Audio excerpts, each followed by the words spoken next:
Today's pronunciation lesson is contrasting the sounds p and f. First, I will use each sound in a word. Then, I will put the words into a sentence so that you can hear them together with contextual clues. Please listen closely to the differences in the sounds. First, the f sound in the word fit. Fit, fit. Now the p sound in the word pit. Pit, pit. Now I will use them both in a sentence. He won't fit in the pit.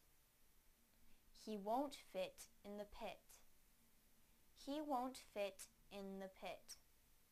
Thank you for watching CartoonEnglish.tv's pronunciation lesson. Come visit our website for free lessons, games, and chat.